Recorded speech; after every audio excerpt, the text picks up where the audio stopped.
Hello everyone, welcome to my channel complete Shiksha. दोस्तों, हम इस वीडियो में बात करने वाले हैं आज के इम्पॉर्टेंट करेंट क्वेश्चंस के बारे में और उससे रिलेटेड आपके जितने भी एक्स्ट्रा फैक्ट्स स्टैटिक क्वेश्चंस होंगे हम उसको भी डिस्कस करने वाले हैं। तो आप इस वीडियोस को पूरा देखिएगा। तो देखते हैं हम अपने क्वेश्चंस को। हमारा यहाँ पहला क्वेश्चन है, हाल ही में सोशल मीडिया प्लेटफॉर्म से कमाई करने वाले कौन से खिलाड़ी शीर्ष पर रहे हैं? तो सही आंसर है option number A, Cristiano Ronaldo. Cristiano Ronaldo social media platform से कमाई करने में सबसे शीर्ष पर रहे हैं, पहले स्थान पर रहे हैं। अब बात यहाँ क्रिस्टियानो रोनाल्डो का हुआ है तो हम लोग इनके बारे में जान लेते हैं। ये हैं पुर्तगाल के फुटबॉल प्लेयर जो कि इसमें पहले स्थान पर रहे हैं सोशल मीडिया से कमाई करने में। अदर ऑप्शंस की बात कर ले तो यहाँ अदर ऑप्शन है लियोनल मेसी जो कि इसमें दूसरे स्थान पर रहे हैं सोशल मीडिया से कमाई करने में। तीसरे स्थान पर नेमार जूनियर रहे हैं और इसमें एकमात्र भारतीय क्रिकेटर रहे हैं जो कि हमारे भारतीय क्रिकेट टीम के कप्तान हैं विराट कोहली। उनका जो इसमें स्थान प्राप्त हुआ है वो 6वां स्थान है। मतलब सोशल मीडिया प्लेटफॉर्म से कमाई करने में विराट कोहली का स्थान 6वां रहा है। तो आपको इस क्वेश्चन से इतनी सारी जानकारी याद रखनी है। हम देखते हैं नेक्स्ट क्वेश्चन को। हमारा यहाँ नेक्स्ट क्वेश्चन है, हाल ही में राहुल श्रीवास्तव किस देश में भारत के अगले राजदूत नियुक्त हुए हैं? सही आंसर है option number C, Romania. Rahul Shrivastava Romania में भारत के अगले राजदूत नियुक्त किए गए हैं। अब बात यहाँ रोमानिया का हुआ है तो हम लोग रोमानिया के बारे में जानते हैं। देखिए, ये हैं राहुल श्रीवास्तव जो कि भारत के अगले राजदूत बनाए गए हैं रोमानिया में। और रोमानिया यूरोप महाद्वीप में स्थित एक देश है जिसकी कैपिटल बुखारेस्ट है। करेंसी रोमानियाई लीव है। राष्ट्रपति क्लाउस योहानिस है और प्रधानमंत्री लुडोविक ऑर्बन है। तो इस क्वेश्चन से इतनी सारी जानकारी। हम बढ़ते हैं नेक्स्ट क्वेश्चन की तरफ। हमारा नेक्स्ट क्वेश्चन है, हाल ही में किस हवाई अड्डे को प्लैटिनम मान्यता प्राप्त हुई है? सही answer option number A, Hyderabad हवाई अड्डा। हैदराबाद हवाई अड्डे को अभी प्लैटिनम मान्यता प्राप्त हुई है। और ये क्यों हुआ है हम लोग इसको जानते हैं। तो देखिए, ये हैदराबाद हवाई अड्डा जिसका नाम क्या है, राजीव गांधी इंटरनेशनल एयरपोर्ट है। इसमें 15 से 35 मिलियन के पैसेंजर कैटेगरीज में इसको एसीआई द्वारा, एसीआई मतलब एयरपोर्ट काउंसिल इंटरनेशनल के द्वारा ये पुरस्कार दिया गया है। इसको प्लैटिनम मान्यता दी गई है। क्यों? 15 से 35 मिलियन पैसेंजर के कैटेगरीज में दिया गया है।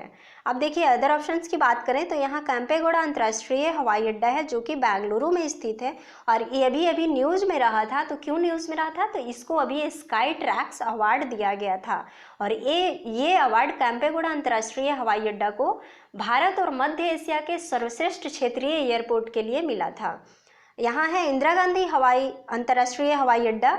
तो इसके बारे में हम लोग बात करते हैं तो ये अभी फिलहाल पिछले साल ही सिंगल यूज प्लास्टिक फ्री होने वाला एकमात्र भारत का एयरपोर्ट बना था।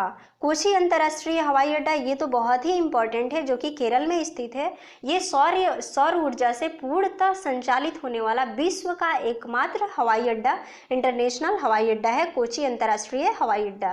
तो इस क्वेश्चन से आपको इतनी सारी जानकारी याद रखनी है। देखते हैं नेक्स्ट क्वेश्चन है, विश्व खाद्य सुरक्षा दिवस कब मनाया जाता है? सही आंसर है ऑप्शन नंबर ए, 7 जून को। विश्व खाद्य सुरक्षा दिवस हम लोग 7 जून को मनाते हैं और ये आपके एग्जाम के पॉइंट ऑफ व्यू से इम्पॉर्टेंट हो सकता है क्योंकि ये दूसरी बार इसको मनाया गया है।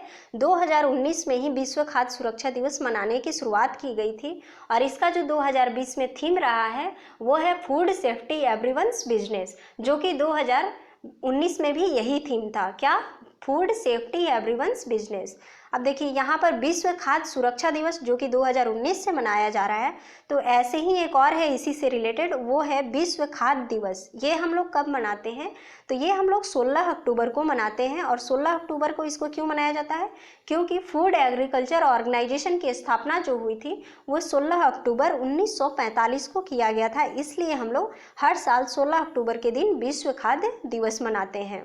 अदर ऑप्शंस की बात करें तो यहाँ देखिए 8 जून है और 8 जून को हमने अभी मनाया है वर्ल्ड ओशन डे, विश्व महासागर दिवस मनाया है, जिसका थीम रहा है इस बार का innovation for a sustainable ocean. और इसका जो मुख्य उद्देश्य रहा है ओशियन डे मनाने का वो है कि विभिन्न मुद्दा जैसे खाद्य सुरक्षा, जैव विविधता, पारिस्थितिकी संतुलन और सामुद्रिक जो संसाधन है उसके अंधाधुंध उपयोग को रोकना और जलवायु परिवर्तन इत्यादि को बचाने के लिए प्राकृतिक में महासागरों के महत्व एवं जो भी उसको फेस करने के लिए जितनी भी चुनौतियां होती है उसके बारे में विश्व को जागरूक करने के लिए हर साल 8 जून को विश्व महासागर दिवस के रूप में मनाया जाता है।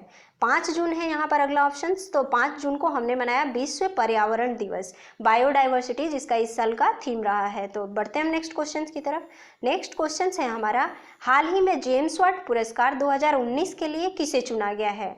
सही आंसर है option number B, Madhu Madhavi को। जेम्स वाट पुरस्कार 2019 के लिए मधु माधवी को चुना गया है। जेम्स वाट, जिसका नाम आपने पहले कई बार सुना होगा, ये क्यों प्रसिद्ध हैं? तो ये हैं आविष्कारक स्टीम इंजन के, जिसके लिए आपने सुना होगा। स्टीम इंजन के आविष्कारक कौन थे? तो जेम्स वाट थे।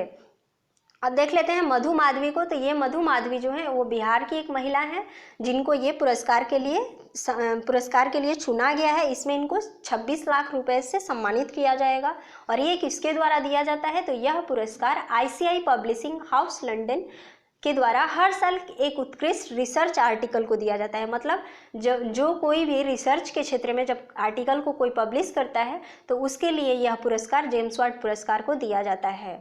और यह जो पुरस्कार है मधु माधवी को एनर्जी नामक रिसर्च जर्नल में इन्होंने अपना आर्टिकल को प्रकाशित किया था, जिसका नाम था इनका आर्टिकल का call in the 21st century, a climate of change and ancestry के लिए इनको यह पुरस्कार दिया जाएगा, जेम्स वाट पुरस्कार 2019 के लिए। तो चलिए हम देखते हैं नेक्स्ट क्वेश्चंस को। नेक्स्ट क्वेश्चन है हमारा यहाँ पर कि हाल ही में किस राज्य ने खाद्य वन परियोजना शुरू की है?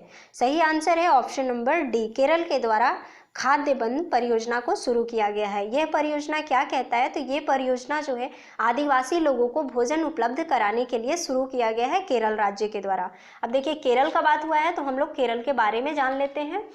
केरल राज्य जो है जिसकी कैपिटल है तिरुवनंतपुरम और CM जो है पिनराई विजयन है। गवर्नर वर्तमान समय में आरिफ मोहम्मद खान है। केरल का उच्च न्यायालय जो कि एर्नाकुलम में स्थित है उसके मुख्य न्यायाधीश S मणि कुमार हैं। हम बढ़ते हैं नेक्स्ट क्वेश्चंस की तरफ, लेकिन उससे पहले आपसे एक छोटी सी रिक्वेस्ट है कि आप हमारे चैनल पर नए हैं तो हमारे चैनल को सब्सक्राइब कर लीजिए, जिससे कि हमारे चैनल पर कोई भी वीडियोस आए तो उसका नोटिफिकेशन आपको मिल सके। उसके लिए आप बेल आइकन को भी प्रेस कर दीजिए। तो देखते हैं हम नेक्स्ट क्वेश्चन। हाल ही में किस देश ने EY world entrepreneur of the year 2020 का पुरस्कार जीता है? सही आंसर है ऑप्शन नंबर बी, भारत ने जीता है। और भारत में किसको ये पुरस्कार दिया गया है? तो किरण मजूमदार शॉ, जो कि क्या है, एक बिजनेस वुमेन है जिनको ये पुरस्कार दिया गया है। और सबसे कम उम्र में भारत की अरबपति बनने वाली महिला है वो कौन? किरण मजूमदार शॉ। तो इस क्वेश्चन से आपको ये जानकारी याद रखनी है क्या कि world entrepreneur of the year 2020 के लिए किरण मजूमदार शॉ को चुना गया है, जो कि भारत की एक क्या है, बिजनेस वुमेन है। तो देखते हैं हम नेक्स्ट क्वेश्चन को। हमारा नेक्स्ट क्वेश्चन है यहाँ पर, हाल ही में किस राज्य ने मेघ संदेश ऐप लॉन्च किया है? सही आंसर है ऑप्शन नंबर ए, कर्नाटक के द्वारा। कर्नाटक राज्य ने मेघ संदेश ऐप लॉन्च किया है। और कर्नाटक ने ये ऐप किस लिए लॉन्च किया है? तो बारिश, बाढ़, तूफान की पूर्व जानकारी देने के लिए कर्नाटक राज्य सरकार के द्वारा मेघ संदेश ऐप को लॉन्च किया गया है। अब देखिए ये जो है इसको किसने बनाया है इस ऐप को? तो IISc बेंगलुरु ने स्टेट डिजास्टर मॉनिटरिंग सेंटर के साथ मिल करके ये जो है मेघ संदेश ऐप को बनाया है। अब यहाँ कर्नाटक की बात हुआ है तो कर्नाटक के बारे में जानते हैं। तो कर्नाटक का कैपिटल है बेंगलुरु और बेंगलुरु में ही आपका हेडक्वार्टर स्थित है इसरो का, इन्फोसिस का, हिंदुस्तान एरोनॉटिकल लिमिटेड का, विप्रो का भी हेडक्वार्टर बेंगलुरु में ही स्थित है। और हम लोग बेंगलुरु को ही सिलिकॉन वैली के भी नाम से जानते हैं और IT कैपिटल ऑफ इंडिया के नाम से भी जानते हैं हम लोग बेंगलुरु को। वर्तमान समय में CM की बात करें तो BS येदियुरप्पा कर्नाटक के वर्तमान समय में मुख्यमंत्री हैं। गवर्नर हैं बाजूभाई वाला। और नेशनल पार्क की बात करें तो बांदीपुर नेशनल पार्क है वहाँ पर कर्नाटक में, आंसी नेशनल पार्क है, बेनरघट्टा नेशनल पार्क है और नगरौल नेशनल पार्क भी कर्नाटक में ही स्थित है। तो आपको इतनी सारी जानकारी याद रखनी है। हम देखते हैं नेक्स्ट क्वेश्चंस को। नेक्स्ट क्वेश्चन है, रिचर्ड डॉकिंस अवार्ड जीतने वाले पहले भारतीय कौन बने हैं? हाल ही में रिचर्ड डॉकिंस अवार्ड जीतने वाले पहले भारतीय कौन बन गए हैं? Option number A, Javed Akhtar बन गए हैं। अब देखिए रिचर्ड डॉकिंस अवार्ड जो है ये क्यों दिया जाता है और क्यों दिया गया है जावेद अख्तर को? जावेद अख्तर जो है एक बॉलीवुड के प्रसिद्ध लेखक और गीतकार हैं जिनको कि क्या दिया गया है? रिचर्ड डॉकिंस अवार्ड दिया गया है। ये जो स्टार्ट हुआ था, रिचर्ड डॉकिंस अवार्ड देने की शुरुआत हुई थी वो 2003 से शुरू किया गया था और विज्ञान, रिसर्च, शिक्षा और मनोरंजन के क्षेत्र में ऐसे व्यक्तियों को दिया जाता है जिन्होंने अपना धर्मनिरपेक्षता की रक्षा के लिए प्रयास किया हो। और ये किसके द्वारा दिया जाता है? तो ये दिया जाता है आपका रिचर्ड डॉकिंस अवार्ड जो है किसके सम्मान में दिया जाता है, तो अंग्रेजी जीव विज्ञानी रिचर्ड डॉकिंस के नाम पर दिया जाता है अमेरिका के द्वारा। तो हम देखते हैं अपने नेक्स्ट क्वेश्चन को। हमारा नेक्स्ट क्वेश्चन है, किस बैंक ने डिजिटल पॉइंट ऑफ सेल समाधान ऐप लॉन्च करने के लिए मास्टर कार्ड के साथ समझौता किया है? सही आंसर है option number C, Axis Bank. Axis Bank ने डिजिटल पॉइंट ऑफ सेल समाधान लॉन्च करने के लिए मास्टर कार्ड के साथ अभी समझौता किया है। डिजिटल पॉइंट ऑफ सेल जिसका नाम क्या है, सॉफ्ट पॉस। पॉस जो पॉइंट ऑफ सेल जो आप दुकान सब में देखे होंगे, अपने क्या करते हैं एटीएम को ऐसे जो करके स्कैन करके जिससे एटीएम से आप पैसा पे करते हैं किसी दुकान में, तो वो जो मशीन होता है छोटा वाला जिसपे कि स्कैन किया जाता है, वही होता है पॉस मशीन, मतलब पॉइंट ऑफ सेल मशीन, उसी को कहते हैं। तो ये अभी डिजिटल पॉइंट ऑफ सेल समाधान ऐप लॉन्च करने मास्टर कार्ड के साथ एक्सिस बैंक ने क्या किया है, समझौता किया है इसको बढ़ावा देने के लिए। तो हम बात यहाँ एक्सिस बैंक का कर रहे हैं, तो एक्सिस बैंक के बारे में जानते हैं। तो एक्सिस बैंक की स्थापना 1993 में हुआ था, जिसका हेडक्वार्टर मुंबई में स्थित है, और वर्तमान समय में इसके एमडी और सीईओ हैं अमिताभ चौधरी, और अध्यक्ष की बात करें तो राकेश माखीजा एक्सिस बैंक के वर्तमान समय में अध्यक्ष हैं। हम बढ़ते हैं नेक्स्ट क्वेश्चन की तरफ। देखिए, कल हमने आपसे ये क्वेश्चन पूछा था कि किस देश ने ओपन स्काई ट्रीटी से अलग होने की घोषणा की है? सही आंसर था आपका ऑप्शन नंबर ए, अमेरिका।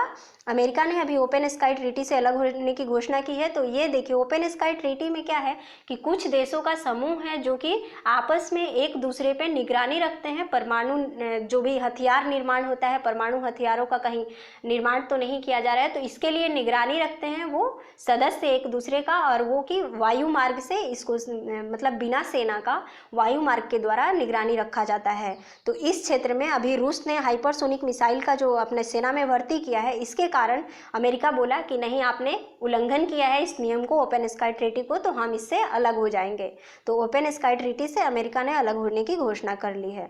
तो आज का क्वेश्चन हम देखते हैं। आज का आपके लिए क्वेश्चन है कि हाल ही में महिला फुटबॉल एशियन कप 2022 की मेजबानी कौन सा देश करेगा? ये अभी हाल ही में घोषणा किया गया है कि कौन सा देश इसकी मेजबानी करेगा। आप इसका आंसर हमें कमेंट बॉक्स में ज़रूर बताइएगा। तो आज के लिए बस इतना ही, हम मिलते हैं नेक्स्ट वीडियोज़ में। Thank you.